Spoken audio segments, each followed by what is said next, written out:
ಅಂದಾಗೆ ಅಮೂಲ್ಯ, ನಾಳೆ ಭೀಮ್ ಅಮಾವಾಸ್ಯೆ. ನೀನು ಆದ್ಯ ಆರತಿ 3 ಜನನು ನಿಮ್ ಗಂಡದ್ರ ಪೂಜೆ ಮಾಡ್ಬೇಕು. ಗೊತ್ತಿದ್ಯಲ್ಲ ಹೇಗ್ ಮಾಡ್ಬೇಕು ಅಂತ?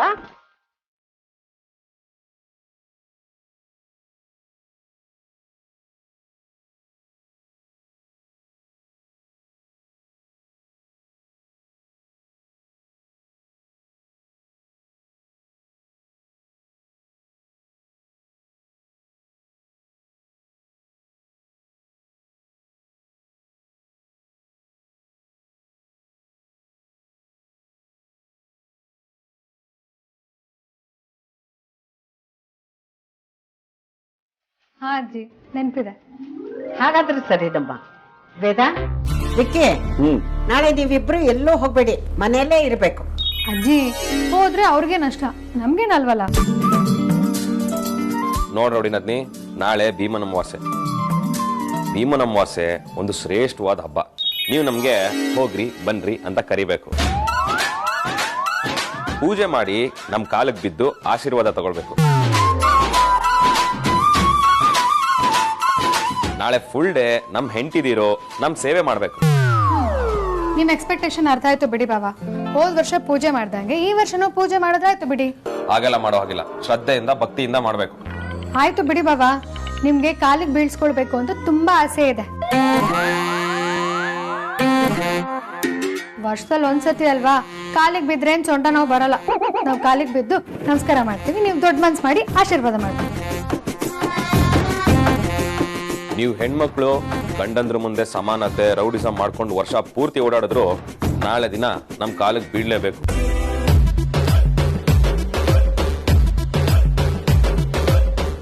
ಕಾಲ್ ತೊಳೆದು ಪೂಜೆ ಮಾಡ್ಬೇಕು. ನಾಳೆ ಮಾತ್ರ ನಿಮ್ ಜಾಗ ನಿಮ್ ಗಂಡಂದ್ರ ಕಾಲ್ ಕೆಳಗಡೆ ಅಲ್ವಾ ಗಜಾ? ಓಹೋ, ನಿಮ್ ಆಯುಸ್ ವೃದ್ಧಿ ಆಗ್ಲಿ ಅಂದ್ಬಿಟ್ಟು ಪೂಜೆ ಮಾಡಿದ್ರೆ ನೀವ್ ಅದನ್ನ ಗುಲಾಮ್ಗೆ ಅಂದ್ಕೊಳ್ತಿದ್ದೀರಾ?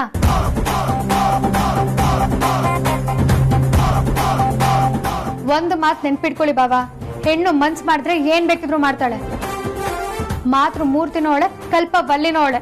ನಾಳೆ ಅದೇನಾಗ್ಬಿಡ್ತು ಆಗ್ಬಿಡ್ಲಿ, ನಾನಂತೂ ಕಾಲು ತೊಳೆಯಲ್ಲ, ಪೂಜೆನೂ ಮಾಡಲ್ಲ. ನೋಡಿ ಒಂದ್ ನಿಮಿಷ ನನ್ ಮಾತು ಕೇಳು. ವಿಕ್ಕಿ, ನಿಮ್ಗಿದೆಲ್ಲ ಬೇಕಿತ್ತಾ? ಹೇಗೋ ಪೂಜೆ ಮಾಡಕ್ ಒಪ್ಕೊಂಡಿದ್ಲು ತಾನೆ, ಸುಮ್ನೆ ಅವ್ನು ಯಾಕೆ ಟ್ರಿಗರ್ ಮಾಡಿದ್ರಿ ನೀವು? ಅವಳ ಬುದ್ಧಿ ಏನು ಅಂತ ಗೊತ್ತಿದೆ ಅಲ್ವಾ? ನಾಳೆ ನೋಡಿ ಖಂಡಿತವಾಗ್ಲೂ ಅವಳು ಪೂಜೆ ಮಾಡಕ್ ಒಪ್ಕೊಳ್ಳಲ್ಲ. ಅಮೂಲ್ಯ ಪೂಜೆ ಮಾಡೋದಕ್ಕೆ ಒಪ್ಕೊಂಡ್ತಾನೆ. ಒಪ್ಕೊಂಡಾದ್ಮೇಲೆ ಈ ಮೀಸಲಾತಿ ಸಮಾನತೆ ಅಂತ ಯಾಕೆ ಮಾತಾಡ್ದೆ? ತಪ್ಪು. ಗೊತ್ತು ತಾನೆ ಆಕೆ ಎಂತ ಸೈಕೋ ಅಂತ. ಇನ್ನಿಂದ ನಾನು ಪೂಜೆ ಮಾಡಿಸ್ಕೊಳ್ಳೋದು ಮಿಸ್ ಆಯ್ತು. ನೋಡು, ನೀನು ಅದೇನ್ ಮಾಡ್ತೀವಿ ನನಗೆ ಗೊತ್ತಿಲ್ಲ. ಹೋಗೋಣ, ಕನ್ವಿನ್ಸ್ ಮಾಡು. ನಾನು ತೋಳ ವಿಷಯಕ್ಕೆ ಹೋಗೋದಿಲ್ಲ. ಏನ್ ಅಗ್ರಜ ನೀನು? ಭಾವ ನಾದ್ನಿ ಮಧ್ಯ ಇಷ್ಟು ಕಿರಿಕಾಗ್ಲಿಲ್ಲ ಅಂದ್ರೆ ಹೇಗೆ? ಕಿರಿಕ್ ನಿಂದೆ ಆದ್ರೂ ಪೂಜೆ ಮಿಸ್ ಆಗೋದು ನನಗೆ. ಓ, ಇದು ಕನ್ಸರ್ನು. ಈಗೇನು ಅವಳು ನಿನ್ಗೆ ಪೂಜೆ ಮಾಡಿ ಆಶೀರ್ವಾದ ತಗೊಳ್ಬೇಕಲ್ವಾ? ಅದ್ ನಾನ್ ಮಾಡಿಸ್ತೀನಿ, ನೀನ್ ತಲೆ ಕೆಡ್ಸ್ಕೊಳ್ಬೇಡ ಬಿಡು. ಮೊದ್ಲು ಆ ಕೆಲ್ಸ ಮಾಡಿ. ಅಗ್ರಜ ಆದ್ರೂ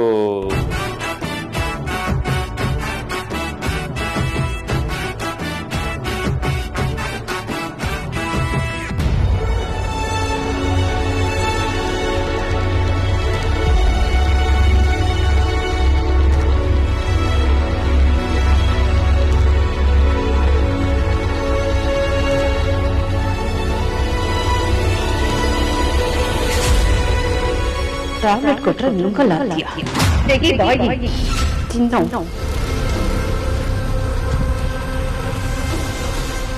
ನಿನಗೆ ಇಂಜೆಕ್ಷನ್ ಕೊಟ್ಟು ನಿನ್ನ ಶಿವನ್ ಪಾದಕ್ಕೆ ಸೇರಿಸಿಲ್ಲ ಅಂದ್ರೆ ನನ್ನ ಹೆಸರು ಸುಹಾಸಿನಿ. ಧ್ರುವ, ಆ ಸುಹಾಸಿನಿ ನಿನ್ನ ಸಾಯಿಸಕ್ ಪ್ರಯತ್ನ ಪಡ್ತಿದ್ದಾಳಂತ ಗೊತ್ತಿದ್ರು ನನ್ನ ಕೈಯಲ್ಲಿ ಏನು ಮಾಡಕ್ಕಾಗ್ತಿಲ್ಲ. ಎಲ್ಲಿ ನಿನ್ನ ಕಳ್ಕೊಂಡ್ಬಿಡ್ತೀನೋ ಅಂತ ಭಯ ಆಗ್ತಿದೆ. ದಿನ ಪೂರ್ತಿ ಹಿಂದೆ ಯೋಚನೆ ಆಗಿದೆ ಧ್ರುವ. ಇಲ್ಲ ಧ್ರುವ, ಆ ಸುಹಾಸಿನಿಯಿಂದ ನಿನ್ನ ಕಾಪಾಡ್ಕೋತೀನಿ. ನಾಳೆ ಭೀಮ್ನ ಅಮಾವಾಸ್ಯೆ, ನಿನ್ನ ಹೆಸರಲ್ಲಿ ಪೂಜೆ ಮಾಡಿ ನಿನ್ನ ಆಯಸ್ ಗಟ್ಟಿ ಆಗ್ಲಿ ಅಂತ ಆ ದೇವ್ರ ಹತ್ರ ಪ್ರಾರ್ಥನೆ ಮಾಡ್ತೀನಿ.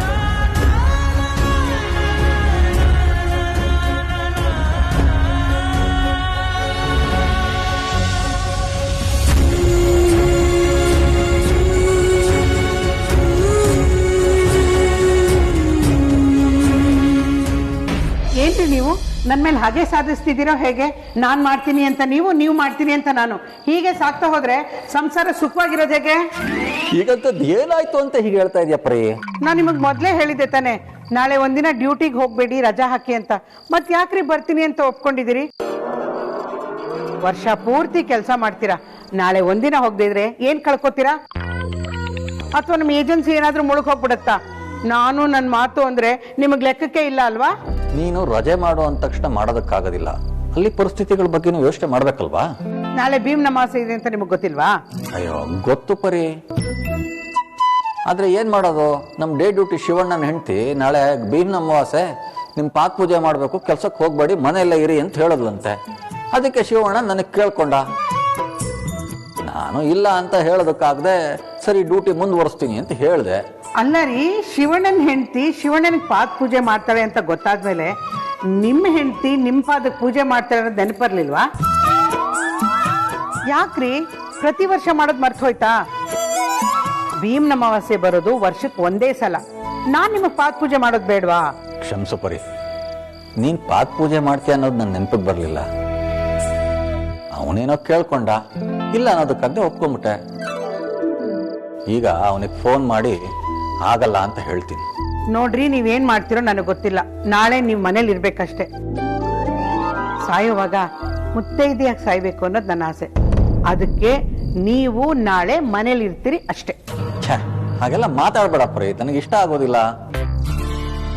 ಇರು, ನಾನು ಈಗಲೇ ಅವನಿಗೆ ಫೋನ್ ಮಾಡಿ ಬರೋಕ್ಕಾಗಲ್ಲ ಅಂತ ಹೇಳ್ತೀನಿ.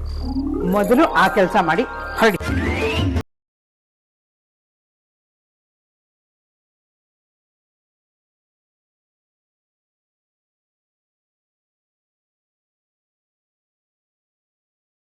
ವಾಪಸ್ ಬರಲ್ಲ ಅನ್ನೋ ಮಾತು ನೀನ್ ಕೇಳಿಲ್ವಾ ಅಮ್ಮ? ಆದ್ರೂ ಯಾಕೆ ಇಷ್ಟೊಂದು ಹಠ ಮಾಡ್ತಿದ್ಯಾ? ನೀನೇನೇ ಹೇಳು, ನಾಳೆ ನಾವು ಅವ್ರಿಗೆ ಪಾದ ಪೂಜೆ ಮಾಡಲ್ಲ. ಅದೇನಾಗುತ್ತೋ ಆಗ್ಲಿ, ನೋಡೇ ಬಿಡೋಣ. ಏನಮ್ಮ ನೀನು ತಮಾಷೆಗೆ ಹೇಳಿದ ಮಾತನ್ನ ಇಷ್ಟೊಂದು ಸೀರಿಯಸ್ ಆಗಿ ತಗೊಂತಿದ್ಯಲ್ಲ? ವಿಕ್ಯೋ ನಿನ್ನ ರೇಗ್ಸೋದು, ನೀನದು ಕೋಪ ಮಾಡ್ಕೊಳ್ಳೋದು ಇದೇನ್ ಫಸ್ಟ್ ಟೈಮ್ ಅಲ್ವಲ್ಲ? ಈ ತರ ತುಂಬಾ ಸತಿ ಆಗಿದೆ ಅಲ್ವಾ? ಈ ಸತಿನೂ ಹಾಗೆ ಅನ್ಕೋ, ಎಲ್ಲ ಸರಿ ಹೋಗ್ಬಿಡುತ್ತೆ. ಎಲ್ಲ ಸಲ ಆಗಿದ್ದೆ ಬೇರೆ, ಈಗ ಆಗಿದ್ದೆ ಬೇರೆ. ಅಂದ್ರೆ ವಿಕ್ಕಿಯವ್ರ ಮಾತಿಗೆ ಬೆಲೆ ಇಲ್ವಾ? ಬೆಲೆ ಕೊಡಲ್ಲ ಅಂತ ಅಲ್ಲ ಅಕ್ಕ, ನನ್ ಬಾಬನ ತುಂಬಾ ರೆಸ್ಪೆಕ್ಟ್ ಮಾಡ್ತೀನಿ, ಅವ್ರ ಮಾತನ್ನ ಕೂಡ ನಾನು ತುಂಬಾ ಗೌರವಿಸ್ತೀನಿ. ಆದ್ರೆ ಈ ವಿಷಯದಲ್ಲಿ ನಾನು ಅವ್ರ ವಿರುದ್ಧನೇ. ಅಲ್ಲ, ಅವ್ರು ಏನ್ ಅನ್ಕೊಂಡಿದ್ದಾರೆ ಅಂತ? ನಾವು ಅವ್ರ ಕಾಲಿಗೆ ಬೀಳ್ಬೇಕಂತೆ, ಅವರಿಂದ ನಾವು ಆಶೀರ್ವಾದ ತಗೊಳ್ಬೇಕಂತೆ. ಹಾಗಂತ ನಾವೇನಾದ್ರೂ ಅಗ್ರಿಮೆಂಟ್ ಸೈನ್ ಮಾಡಿದೀವ? ಸುಮ್ನೆ ಇರ್ತೀವಿ ಅಂತ ಅಧಿಕಾರ ಚಲಾಯಿಸಕ್ ನೋಡ್ತಾರೆ. ತಮ್ಮಂಗೆ ಅಣ್ಣನ್ ಸಪೋರ್ಟ್ ಬೇರೆ. ಬಾವ ಏನೇ ಮಾತಾಡಿದ್ರು ಇವನ್ ಕೋಲೆ ಬಸ್ ಒಂಥರ ತಲೆ ಅಲ್ಲಾಡಿಸ್ತಾನೆ. ಅದೇನಾದ್ರೂ ಆಗೋಗ್ಲಿಕ್ಕ, ನಾನಂತೂ ಪೂಜೆ ಮಾಡಲ್ಲ, ನೀನು ಮಾಡ್ಬೇಡ. ನೀನ್ ಮಾಡಿಲ್ಲ ಅಂತ ನಾನ್ ಮಾಡ್ದೇ ಇರಕ್ಕಾಗಲ್ಲ ಅಮ್ಮ. ವರ್ಷಕ್ಕೆ ಒಂದ್ಸತಿ ಬರೋ ಹಬ್ಬ, ನಾನ್ ಗಂಡನ್ ಪಾದ ಪೂಜೆ ಮಾಡಿ ಆಶೀರ್ವಾದ ತಗೊಳ್ಳೇಬೇಕು. ಸರಿ ಮಾಡ್ಕೋ, ನಿನ್ನಿಷ್ಟ.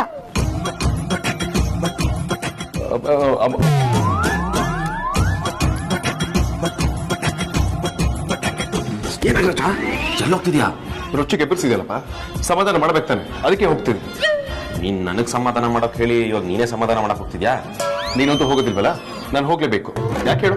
ಕೊನೆಗೆ ಮೋಸ ನಾನ್ ತಾನೆ. ಬೇಡ ಅಗ್ರಜ, ಇವತ್ತೊಂದಿನ ಸುಮ್ಮನೆ ಇದ್ಬಿಡು. ನೋಡಿ, ನೀವು ರೌರ ಅಂತ ಉಳ್ಕೊಳ್ಳಿ, ನಮ್ ಬೆಲೆ ಏನು ಅಂತ ಗೊತ್ತಾಗ್ಲಿ.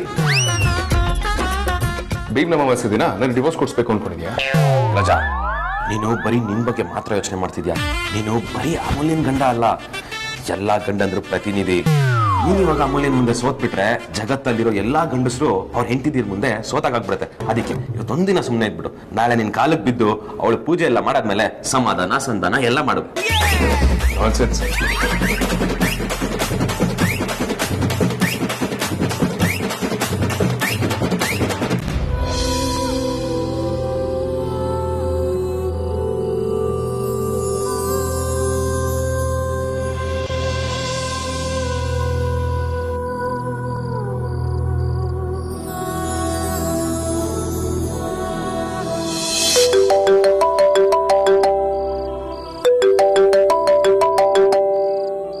ಹಲೋ ಹಲೋ, ನಾನು ತೇಜಸ್ ಮಾತಾಡ್ತಾ ಇರೋದು.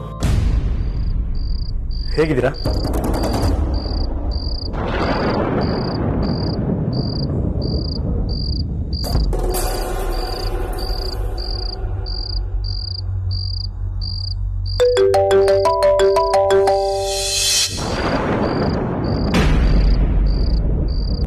ಇವನೊಬ್ಬ ನಾನು ಧ್ರುವನ್ ಹೇಗೆ ನೋಡ್ಲಿ ಅಂತ ಯೋಚನೆ ಮಾಡ್ತಾ ಕೂತಿದ್ರೆ ಇವನ್ ಜೋಶಲ್ಲೇ ಇದ್ದಾನೆ.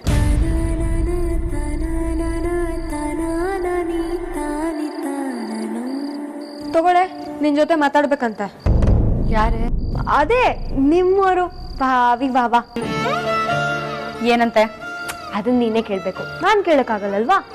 ಮಾತಾಡ. ಇವನ್ ಯಾಕೆ ಅಮ್ಮಂಗೆ ಕಾಲ್ ಮಾಡಿದಾನೆ? ಅಮ್ಮ ನಂಬರ್ ಯಾರು ಇವನಿಗೆ ಕೊಟ್ಟಿದ್ದು? ಅದೆಲ್ಲ ನಂಗೆ ಗೊತ್ತಿಲ್ಲ. ಅಮ್ಮ ನಿಂಗೆ ಕೊಡು ಅಂದ್ಲು, ನಾನು ಕೊಡ್ತಿದ್ದೀನಿ ಅಷ್ಟೇ. ಮಾತಾಡೋದಾದ್ರೆ ಮಾತಾಡು, ಬೇಡ ಅಂದ್ರೆ ಹೇಳು. ನಾನೇ ಅಮ್ಮಂಗೆ ಅಮ್ಮ ಅವಳಿಗೆ ಮಾತಾಡಕ್ ಆಗಲ್ವಂತೆ ಅಂತ ಕೊಟ್ಟು ಬರ್ತೀನಿ. ಏಯ್,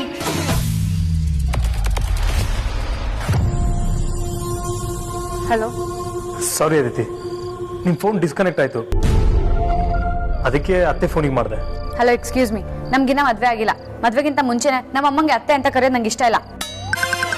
ಅಲ್ಲ, ನಿಮ್ಮನ್ನೇ ಮದುವೆ ಆಗೋದು ಅಂತ ಫಿಕ್ಸ್ ಆದ್ಮೇಲೆ ನಿಮ್ಮಮ್ಮನ್ನ ಅತ್ತೆ ಅಂತ ಕರೆಯೋದು ಸಹಜ ಅಲ್ವಾ? ಮದ್ವೆ ಆದ್ಮೇಲೆ ಬೇರೆ, ಮದ್ವೆಗಿಂತ ಮುಂಚೆನೆ ಬೇರೆ. ಅದೆಲ್ಲ ಬಿಡಿ. ಏನ್ ವಿಷಯ? ಏನು ಕಾಲ್ ಮಾಡಿದ್ದು? ವಿಷಯ ಏನಿಲ್ಲ, ನಿಮ್ ಹತ್ರ ಹಾಗೆ ಮಾತಾಡ್ಬೇಕು ಅಂತ ಅನಿಸ್ತು, ಅದಕ್ಕೆ ಮಾಡಿದೆ. ಆದ್ರೆ ನೀವ್ಯಾಕೋ ಕೋಪ ಮಾಡ್ಕೊಂಡಿರೋ ತರ ಕಾಣಿಸ್ತಾ ಇದೆ. ಹೌದ್ರಿ, ಕೋಪ ಮಾಡ್ಕೊಂಡಿದ್ದೀನಿ. ಕೋಪ ಮಾಡ್ಕೊಂಡಿಲ್ಲ ಅಂದ್ರು ನಾನು ಹೀಗೆ ಮಾತಾಡೋದು. ಇದರಿಂದ ಏನಾದ್ರು ಪ್ರಾಬ್ಲಮ್ಮಾ? ಛೇ, ಪ್ರಾಬ್ಲಮ್ ಅಂತ ಏನಿಲ್ಲ. ನೀವು ಕೋಪ ಮಾಡ್ಕೊಂಡ್ರು ಇಷ್ಟಾನೆ, ಕೋಪ ಮಾಡ್ಕೊಂಡಿಲ್ಲ ಅಂದ್ರೂ ಇಷ್ಟಾನೆ.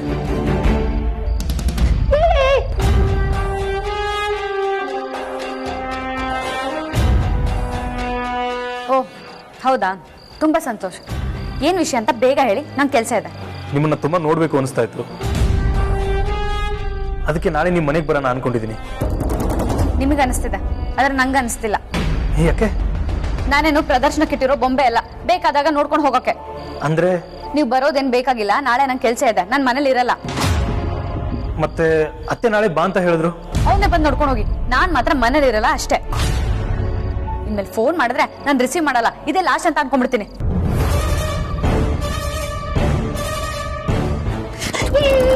ಯಾಕೆ ಅಕ್ಕ ಬಾವನ ಹತ್ರ ಹಾಗೆ ಮಾತಾಡ್ದೆ? ಸ್ವಲ್ಪ ಪ್ರೀತಿಯಿಂದ ಮಾತಾಡೋದಲ್ವಾ? ಏಯ್, ನಿನ್ ಬಾಯಲ್ಲಿ ಬಾವ ಗಿವ ಅಂತ ಬಂದ್ರೆ ಸಾಯಿಸ್ಬಿಡ್ತೀನಿ. ಏನಂತೆ? ಬಾವ ನಾಳೆ ಬರ್ತಾರಂತ. ಬಾವ ಗಿವ ಅಂದ್ರೆ ಚೆನ್ನಾಗಿರಲ್ಲ ಅಂಜು. ಅವ್ನ್ ಭಾವ ಆಗೋದು ನನ್ಗೂ ಇಷ್ಟ ಇಲ್ಲ. ಆದ್ರೆ ನೀನ್ ಅಮ್ಮ ಅಪ್ಪನ ಹತ್ರ ಲವ್ ಮ್ಯಾಟ್ರ್ ಹೇಳ್ತಿದ್ರೆ ಗ್ಯಾರಂಟಿ ಅವನೇ ಭಾವ ಆಗ್ತಾನೆ. ಯಾವ್ದಕ್ಕೂ ಒಂದ್ಸಲ ಯೋಚನೆ ಮಾಡು, ಆಯ್ತಾ?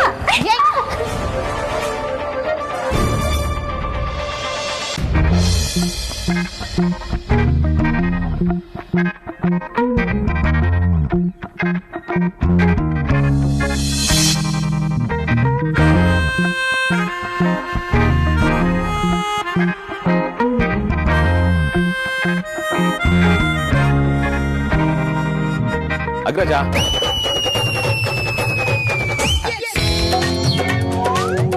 ನಿನ್ನ ತುಂಬಾ ಸ್ಟ್ರಾಂಗ್ ಅಂತ ಅನ್ಕೊಂಡಿದ್ದೆ, ಆದ್ರೆ ನೀನ್ ಇಷ್ಟೊಂದು ವೀಕ್ ಅಂತ ಅನ್ಕೊಂಡಿರ್ಲಿಲ್ಲ.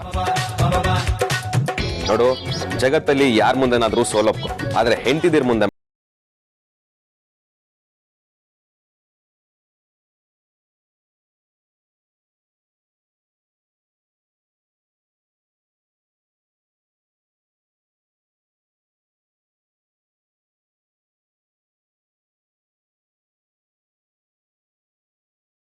ಈಗಿವನು ಸಾರಿ ಕೇಳಿದಿದ್ರೆ ನಾಳೆ ಪಾದ ಪೂಜೆ ಮಾಡಿ ಆಶೀರ್ವಾದ ತಗೊಳ್ಬೋದಿತ್ತು. ಆದ್ರೆ ಇವನು ಯಾಕೋ ಕೇಳೋ ಲಕ್ಷಣನೇ ಕಾಣ್ತಿಲ್ವಲ್ಲ.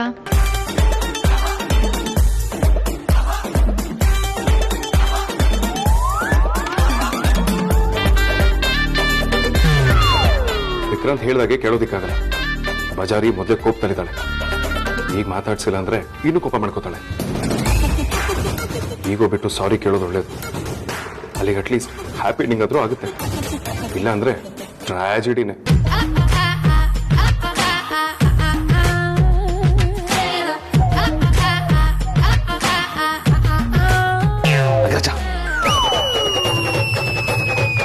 ಅಗ್ರಜ, ಏನ್ ಮಾಡ್ತಿದ್ಯಾ?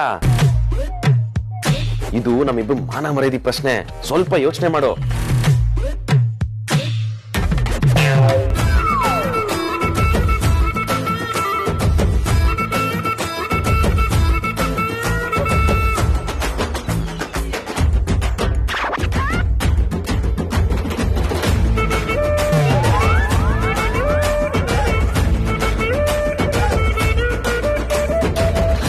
ಇಲ್ಲ, ವಿಕ್ರಾಂತ್ ಹೇಳೋದೇ ಸರಿ.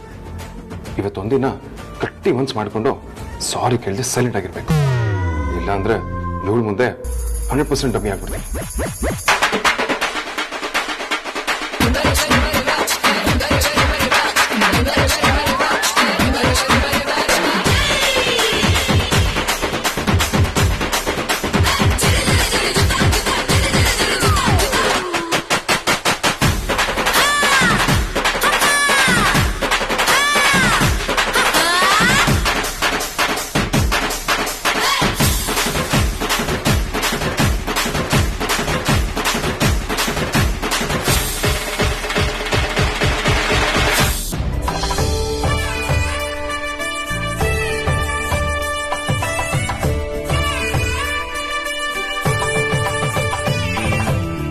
ಬರೀ ಆಗ್ಲಿಂದ ಗಮನಿಸ್ತಾ ಇದ್ದೀನಿ, ನಿನ್ ಗಮನ ಪೂರ್ತಿ ಬಾಗಲ್ ಕಡೆನೇ ಇದೆ.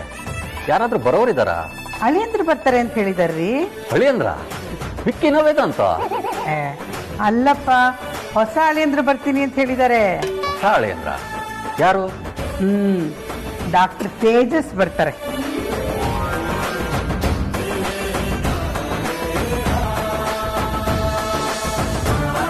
ಬಂದ್ರು. ನಮಸ್ಕಾರ. ಬನ್ನಿ ನಿಮ್ಗೋಸ್ಕರನೇ ಕಾಯ್ತಿದ್ವಿ. ಚೆನ್ನಾಗಿದ್ದೇನಪ್ಪ? ಮನೇಲಿ ಎಲ್ಲರೂ ಚೆನ್ನಾಗಿದ್ದಾರಾ? ಹಾ ಅಂಕಲ್, ಎಲ್ಲರೂ ಚೆನ್ನಾಗಿದ್ದಾರೆ. ನೀವೆಲ್ಲ ಹೇಗಿದ್ದೀರಾ? ನಾವು ಚೆನ್ನಾಗಿದ್ದೀವಿ ಕಣಪ್ಪ.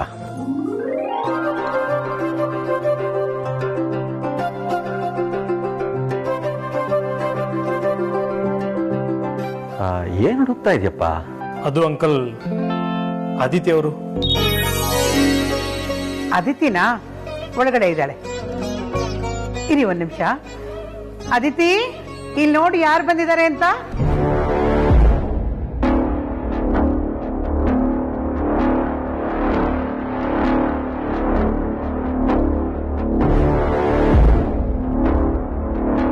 ಅಯ್ಯೋ, ಏನ್ ಅದಿತಿ ಇನ್ನು ಹೀಗೆ ಇದ್ಯಾ? ನಾನು ಆಗ್ಲೇ ಹೇಳಿದೆ ತಾನೆ ರೆಡಿಯಾಗಿ ಕೂತ್ಕೋಬೇಕು ಅಂತ. ಯಾಕೋ ಮನ್ಸಿಲ್ಲ ಅಮ್ಮ, ಅದಕ್ಕೆ ಸುಮ್ಮನಿದ್ದೀನಿ.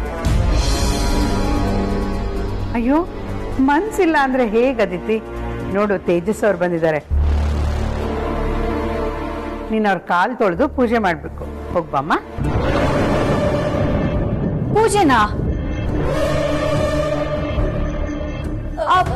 ಹ್ಞೂ ಅಕ್ಕ, ಅಮ್ಮ ಹೇಳ್ತಿರೋದು ಕರೆಕ್ಟಾಗೇ ಇದೆ. ಭೀಮ್ನವಾಸೆ ದಿನ ಗಂಡ ಆಗೋರ್ ಪಾದ ಪೂಜೆ ಮಾಡಿದ್ರೆ ಒಳ್ಳೇದಾಗುತ್ತಂತೆ. ಹೋಗು, ರೆಡಿ ಆಗ್ಬಿಟ್ಬಾ. ಹಾ, ಚಂಚು, ಅದೆಲ್ಲ ನಿಂಗೆ ಗೊತ್ತಾಗಲ್ಲ, ಸುಮ್ಮನೆ ಇರ್ತೀಯ? ಸುಮ್ಮನೆ ಅದನ್ನೆಲ್ಲ ಆಮೇಲೆ ಮಾತಾಡೋಣ. ಫಸ್ಟ್ ಹೋಗಿ ಸ್ನಾನ ಮಾಡಿ ರೆಡಿ ಹಾಕು. ಹೋಗೆ. ಅಂಜು, ನಿಮ್ ಭಾವನೆ ಕಾಫಿ ಮಾಡ್ಕೊಡಲ್ವಮ್ಮ? ಹೋಗು. ಬಾವಾ, ನೀವಿಲ್ಲಿ ಕೂತಿರಿ, ತರ್ತೀನಿ.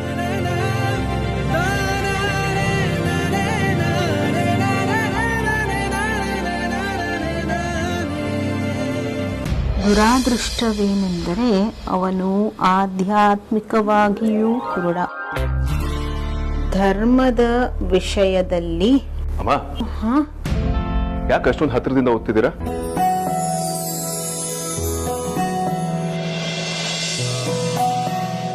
ಅದು ಸರಿಯಾಗಿ ಕಾಣ್ತಿರ್ಲಿಲ್ಲಪ್ಪ. ಹೌದಾ ಅಮ್ಮ?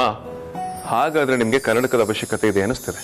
ಅಮೂಲ್ಯನು ಅದೇ ಹೇಳ್ತಾ ಇದ್ರು, ಹೋಗಿ ಕಣ್ ಟೆಸ್ಟ್ ಮಾಡಿಸ್ಕೊಂಡು ಕನ್ನಡಕ ಮಾಡಿಸ್ಕೊಂಡು ಬನ್ನಿ ಅಂತ. ಆ ಹುಡುಗಿನೂ ಆ ಕೆಲಸ ಈ ಕೆಲಸ ಅಂತ ಬ್ಯುಸಿ ಇದ್ದಾರೆ. ನಾಳೆನೂ ನಾಡದ್ದು ನಾನೇ ಹೋಗಿ ಬರ್ತೀನಿ. ಅಲ್ಲಿ ಎಲ್ಲಿಗೂ ಹೋಗೋ ಅವಶ್ಯಕತೆ ಇಲ್ಲ, ಕನ್ನಡಕನೇ ಮನೆಗೆ ಬರುತ್ತೆ. ಅದ್ ಹೇಗ್ ಸಾಧ್ಯನಪ್ಪ? ಬಂದ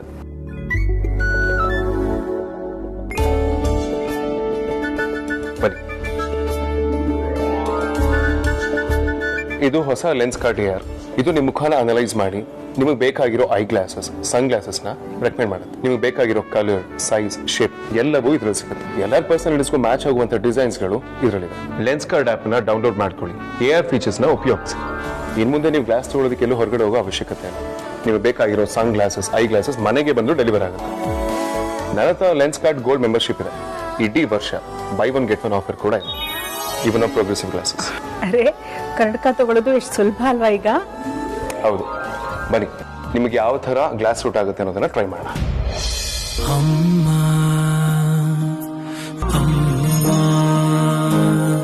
ಅಣು ಅಣು ಅಣು ನೀ ಅಮ್ಮ